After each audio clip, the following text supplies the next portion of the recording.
کندوز ولایت کې د سون توکو د بیې لوړوالي یو شمېر بېوزله کورنۍ اندېښمنې کړي او وایي چې تېر کال ته په پام سږ کال د ډبرو سکرو او لرګیو بیې دغه ولایت کې لوړې شوي دي. دغه هم خلک له اړوندو مسؤلینو د سون توکو د لوړو بیو په کنټرول کې د لازم اقداماتو غوښتنه کوي. امسال دیگه سردی خیلی زیاد شد، چوبان خیلی بالا رفت، سنگ زغال همچنان به در یک سر سنگ زغال 100 روپیه است، یک سر چوب هم 100 روپیه، چوبی تر پرسان میگین 60-70 روپیه میگه، به عدد در نرخ نوا رسیده نمیشه، کار غریبی هم نیست. در خصم قیمت دی ز خواهش من ولو به دولت دغه شیان ارزانه کی، د خص ارزانه کی، غاز ارزانه کی، د مثال خبر د نور خوراکي مواد دی رو به د ارزانه کی، په دغه شان باید کوشش وکړي این دغه شان ارزانه او خالو غریب بازار مثال خبر زیاده کار کوي په 200 روپۍ 200 کار کوي هغه 200 روپۍ هغه چی نه کیږي.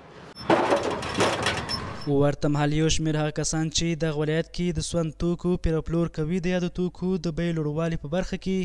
د دغه ولایت د اوسیدونکو خبره مني او په وینا چې د دغه توکو د بیې لوړوالي لوی لامل سږنی سخت او سوړ ده. دیگه حسابای چوب خوب است امسال، مقصد نسبت به سالهای دیگه هوا بسیار سرد بود، چوب کمی بلندتر است. این به هر سال چوب تا چوب ده، مثلا چوب بادام از یک سر بادام تر سری 60 روپیه، چوب بادام خشکش از مثلا 80-85، توت از 45، ترش البته زردالو از مثلا سری 60 روپیه 55 روپیه می تو زردالو دیگه، زغال از مثلا سری 65 الا 70 روپیه.